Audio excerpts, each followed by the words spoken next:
Gruß hier, BB2K Airsoft Channel. Schön, dass ihr wieder eingeschaltet habt und erstmal sorry vorab. Ich bin ein bisschen erkältet, kann sein, dass ich zwischendurch ein bisschen huste. Gerade wenn ich viel erzähle, passiert das auch sehr oft.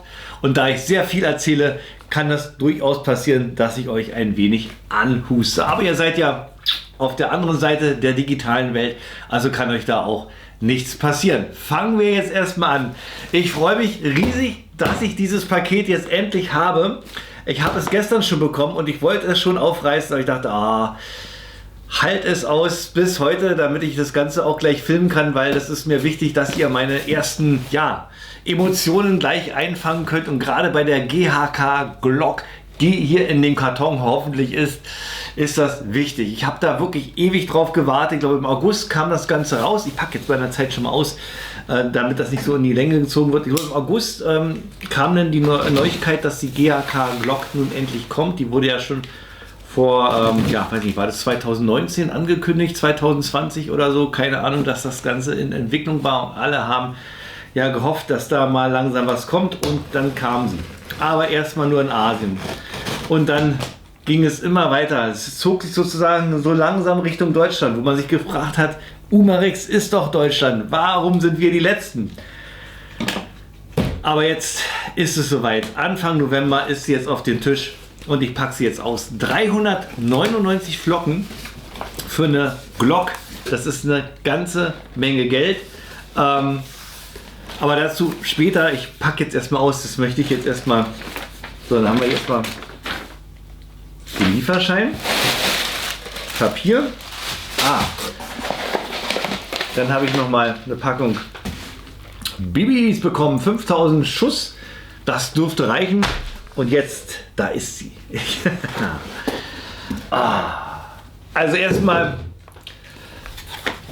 wenn man den Karton sieht, nichts Besonderes, kennt man von den ganzen Umarex Glocks, die jetzt in den letzten Jahren rausgekommen sind, VFC hergestellt, erkennt man jetzt hier erstmal nichts, dass man hier was Besonderes hat. Vielleicht vom Gewicht her, könnte ich mir jetzt auch einbilden, dass es sich jetzt ein bisschen schwerer anfühlt.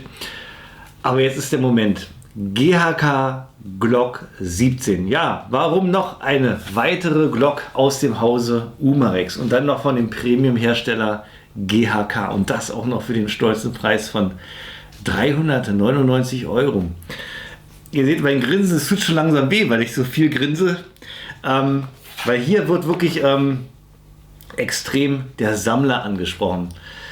Hier gibt es keine Kompromisse. Alles geht in Richtung Realismus bis zum letzten Exzess. Hier haben wir das erste hammerlose Gas-Blowback-System ever. Die ganze Airsoft wurde von GHK komplett neu designt. Das ist also kein Xter Marui-Klon, was hier WE, KWA, VFC, die benutzen ja alle das gleiche System mit dem Hammer intern. Das hier ist wirklich versucht, so nah wie möglich an das Original zu gehen. Wir haben ja so eine Art kleines Striker-System, was natürlich vom Schlitten nach unten gelegt wurde in das Griffstück, damit das Ganze auch mit Airsoft funktioniert. Und ich packe jetzt aus, ja. Ja, 399 Euro, da bekommt man aber auch einen Stahlschlitten für. Jetzt lasst mir mal den Moment. So, das ist hier in so einer, ich zeige euch das mal rein. Ist eigentlich auch, nichts Besonderes. Ist hier so in dieser Folie verpackt, so wie wir das kennen.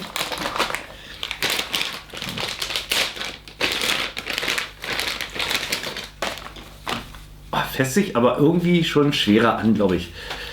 So, da ist er. Erstmal, alle werden jetzt sagen, Glock halt, ne? Nichts Besonderes. Das Besondere ist wirklich das Innenleben und natürlich jetzt hier auch der Stahlschlitten, der Stahlouter. Es wurden auch viele Stahl-Internals verbaut. Und so die ganzen kleinen Feinheiten, die den Sammler entzücken. Am meisten bin ich gespannt auf den Kick, der soll ja bombastisch sein. Der Abzug eher grausig, aber nah am Original mit 3 Kilo Abzugsgewicht. Irre. Aber wir machen erstmal weiter mit den, mit dem Lieferumfang. Sorry, dass ich jetzt so ein bisschen... Man müsste jetzt mal so ein Pulsmessgerät hier mal anbringen. Ja, eine Anleitung, auch nichts Besonderes. Guck mal kurz rein. Das Ganze hier so bebildert, wie man damit umzugehen hat. Dann haben wir hier nochmal so ein, ist auch noch hier dieser Guideline, die immer mit dabei ist. Und dann haben wir hier auch nochmal einen passenden Speedloader, damit ihr eure GAK Glock verwenden könnt. So, jetzt aber gucken wir uns mal das Schmuckstück etwas genauer an. Wir haben hier also als Neuerung von außen einen CNC gefrästen Stahlschlitten. Einen Stahl-Outer Barrel. Das macht das Ganze hier auch schön richtig schwer. Und um nochmal auf den Preis zurückzukommen, 399 Euro. Ihr kriegt eine Glock von Umarex jetzt zum Beispiel zwischen 180 Euro, glaube ich, diese Standard-Glocks hier, die 19X, die Gen 5 und so weiter. Und dann gibt es ja noch diese Deluxe Edition für 250 Euro. Da haben wir auch einen CNC gefrästen Aluminiumschlitten. Innen drin ist auch alles aus Stahl gefertigt. Die Internals also absolut robust mit einem ausgeklügelten System, was jeden Spieler glücklich macht. Ja, warum jetzt noch eine Glock und dann noch so eine teure? Ja, erstmal, wie gesagt, es geht ja wirklich in Richtung Realismus. Hier wurde, soweit es geht, sich an das Original gehalten. Das sehen wir vielleicht gleich bei den Internals. Denn ich lasse es mir nicht nehmen, das Ding hier gleich mal auseinanderzunehmen, um zu schauen, wie es von innen aussieht. Ja, wenn man überlegt, wenn man sich jetzt für 250 Euro die Deluxe Edition kauft oder sagt, nee, machen wir ruhig die 180 Euro Deluxe Edition und man möchte jetzt hier sich noch einen Stahlschlitten und einen Stahlouter besorgen, von Garda zum Beispiel, kriegt man alles nur in Asien und das Ganze dann mit Versand, da ist man so, ja, auch nochmal bei 200, maximal 300 Euro dabei. Wenn man das dann aufrechnet, haben wir hier dann eine Glock mit Stahlschlitten zwischen 400, wenn es schlecht kommt, 500 plus Euro. Von daher sind die 399 Euro hier echt gar nicht mal so teuer, wenn man ein bisschen mehr drüber nachdenkt. Ja, das Interessante ist das Innenleben, das schauen wir uns gleich an, aber jetzt muss ich erstmal den Schlitten bewegen.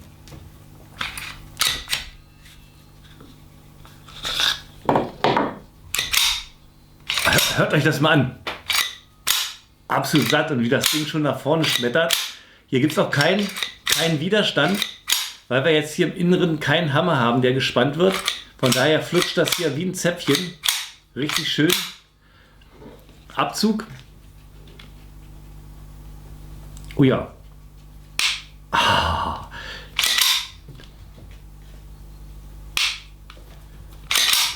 Ist wirklich, wenn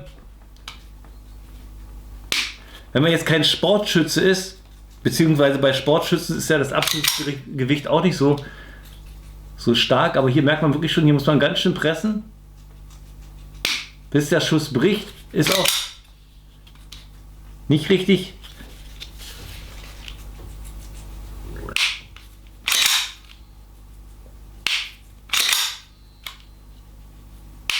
Doch, man spürt den Druckpunkt. Also ist auch sehr crisp das Ganze, aber nicht so ganz wie bei der echten. Aber vom Abzugsgewicht schon absolut authentisch. Von daher, wenn man mit dem Ding präzise schießen will, muss man gerade als Airsoft-Spieler so ein bisschen kontrolliert drücken, sonst reißt man so ein bisschen nach links. Das habe ich meistens immer beim Airsoft-Spielen, wenn ich viel Airsoft gespielt habe und gehe dann wieder mal richtig schießen, dann sind die ersten Schüsse mit der richtigen erstmal total scheiße, weil man ja einfach immer so macht. Bei der Airsoft, sage ich mal, übertreibe ich mal. Und bei einer Real Steel musst du wirklich richtig pressen, bis es dann losgeht, um halt den Schuss nicht zu verreißen. Und gerade hier bei der Glock werden wahrscheinlich viele erstmal die Kugeln, was ich wohin setzen, bis sie das so ein bisschen verinnerlicht haben mit dem Abzugsgewicht. Ich rede schon wieder zu viel. Sorry. Gucken wir uns mal das Magazin an. Aus Aluminium gefertigt und ganz nah an der Real Steel dran.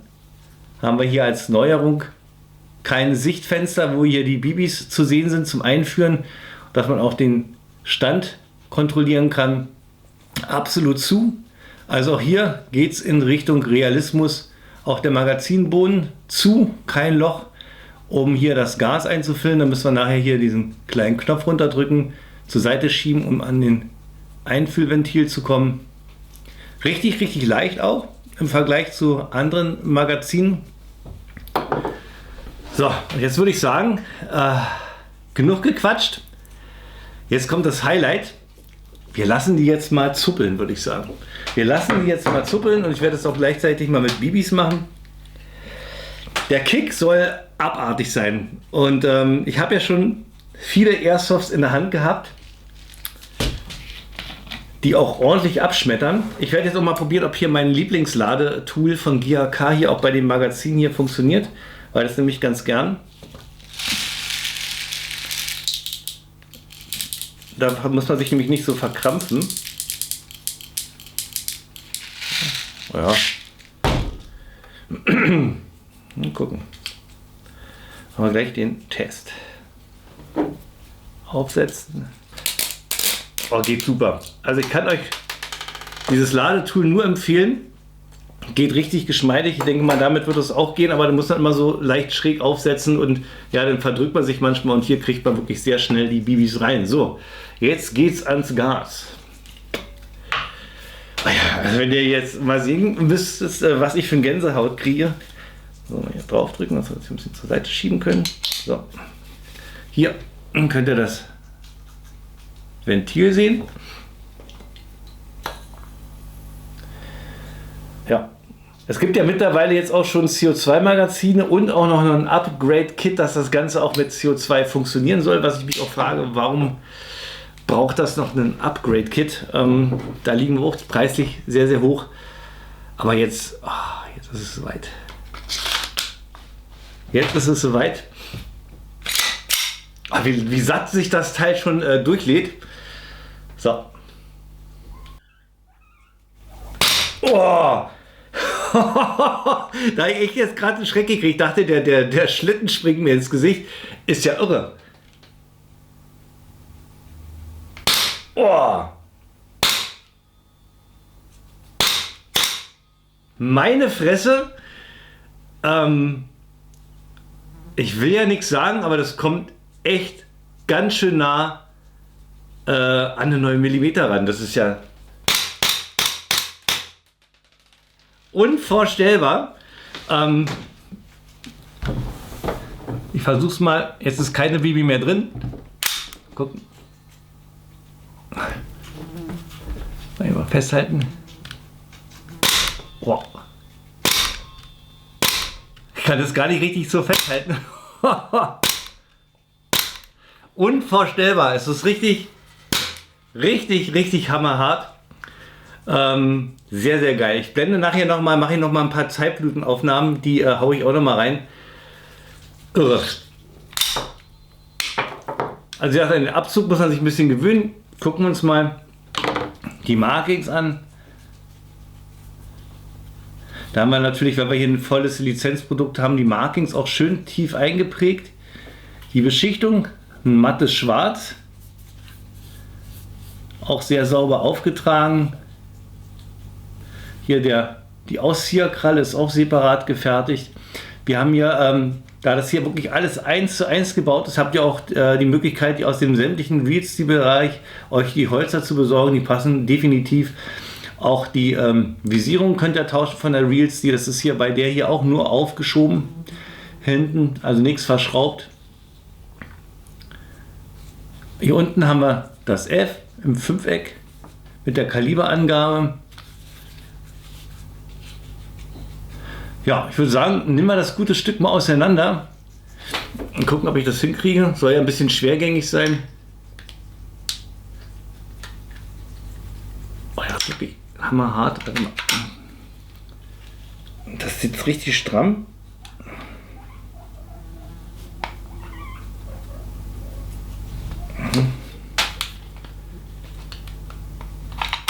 Oh, jetzt habe ich es. Oh, das ist wirklich richtig stramm. So, dann ziehen wir das mal ab. So sieht der Schlitten von innen aus. Wenn ihr euch noch mal im Kopf die anderen Systeme anguckt, sieht das hier hinten total anders aus. Also auch sehr, sehr nah angelegt an dem Original. Wir haben hier im Original natürlich das Striker Fire System mit dem Schlagbolzen drin. Das haben wir natürlich hier bei der Airsoft nicht, weil das Ganze durch das Gasmagazin natürlich nach unten verlegt werden muss. Aber wir haben ja auch ein hammerloses System. Aber gucken wir uns erstmal hier das Innenleben weiter an. Richtig schwer. Ich nehme mal die Federführungsstange raus.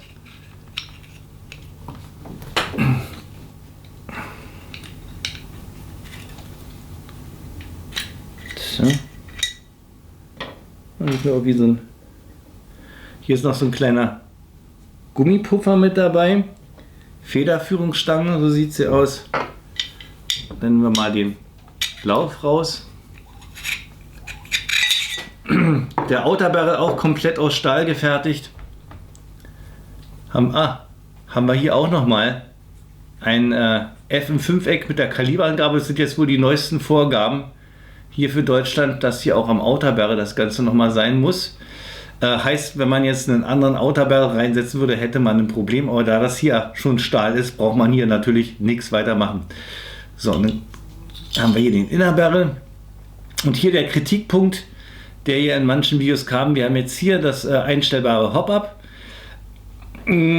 Stört jetzt den Sammler weniger, aber der Spieler, wenn der jetzt seinen Hop-Up immer permanent einstellen muss, muss natürlich immer die Waffe komplett zerlegen, um da ranzukommen, zusammenbauen, testen, wieder rumspielen.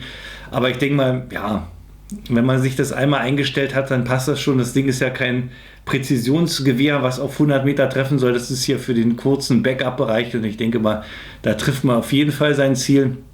Von daher für mich jetzt nicht kriegsentscheidend und ich finde, GAK hat das schon ganz gut gemacht.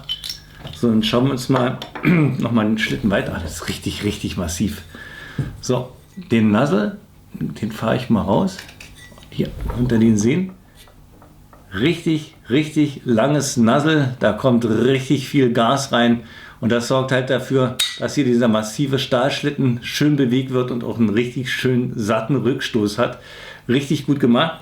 So, gucken wir uns noch das Griffstück schnell an. Wie gesagt, soll ja eigentlich nur mal ein Auspackvideo sein. Das Besondere hier an diesem Griffstück ist, dass wir hier so ein Overmold-System haben, genauso wie bei der richtigen Glock, dass hier Metallelemente in dem Polymergriffstück mit eingegossen sind. Das heißt, es ist also richtig fester Bestandteil von dem Griffstück, kann man nicht abnehmen.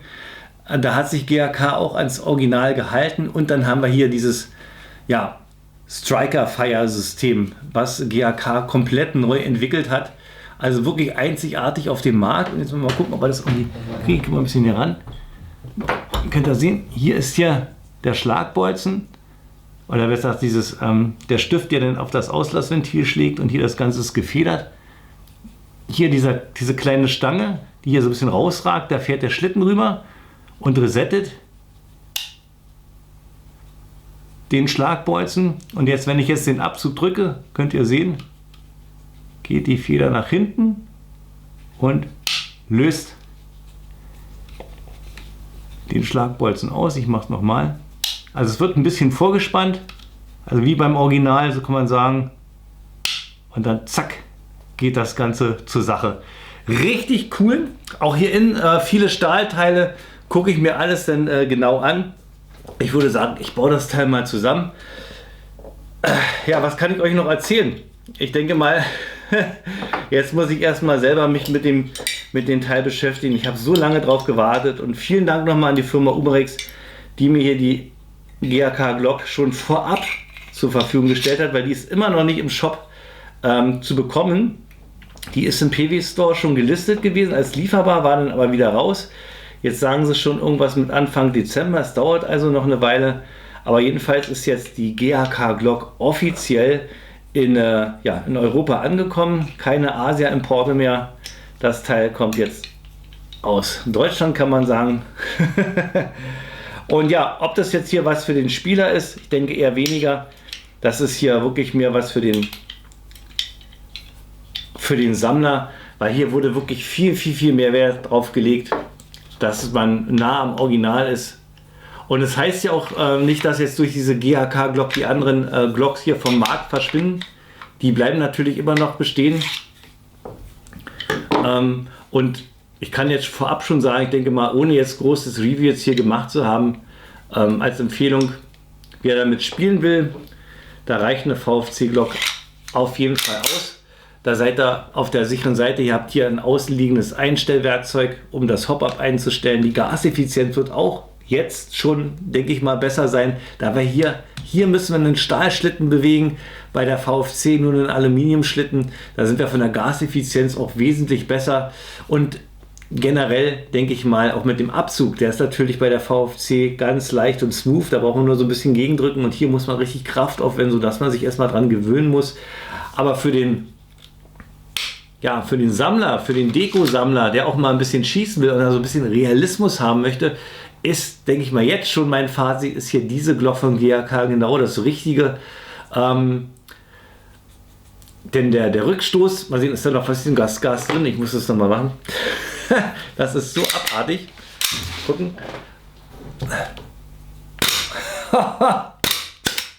Es ist absolut irre, jetzt Gas schon wieder alle. Man merkt also, hier wird ordentlich Gas verbraucht, damit das Ganze hier funktioniert. Ich bin hin und weg. Ich werde mich jetzt auch ranmachen an das Review und dann hoffe ich, dass wir uns dann bald wiedersehen mit dem guten Stück in Review-Umgebung, obwohl sich das ja auch nicht viel ändert. Der Hintergrund ist bei mir immer gleich. Aber ich bin froh, dass ich das Teil jetzt habe. Und ich hoffe, das ist ja die erste Glock, die erste Pistole von GAK, dass das hier ein Zeichen ist, dass GAK hier weitermacht und dass sich das Teil hier irgendwie auf dem Markt durchsetzen wird. Wahrscheinlich nicht bei Spielern. Und dass hier vielleicht auch noch andere Pistolen rauskommen. Vielleicht auch eine Gen 5, nicht hier die Gen 3. Wenn man sich hier nämlich mal das Magazin anguckt, seht ihr hier die Ausbuchtung beidseitig. Das schreit schon danach, dass GAK darauf vorbereitet ist, weitere Glocks rauszubringen. Dann wird wahrscheinlich die Gen 5 wahrscheinlich auch nicht weit sein.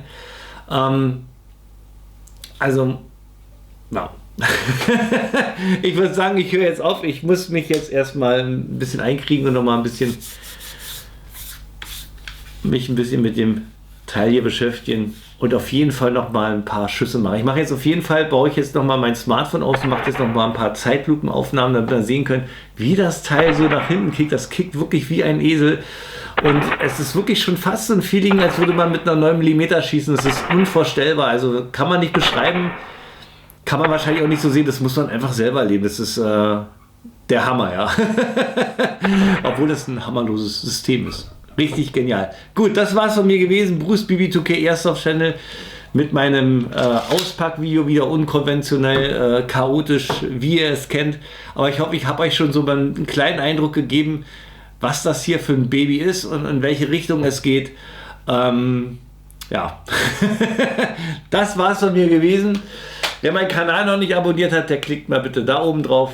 Unten gibt es ein weiteres Video von mir. Bleibt mir gesund, bis zum nächsten Video. Und ich werde jetzt nochmal Gas einfüllen und nochmal ein bisschen Spaß haben. Macht's gut, euer Bruce.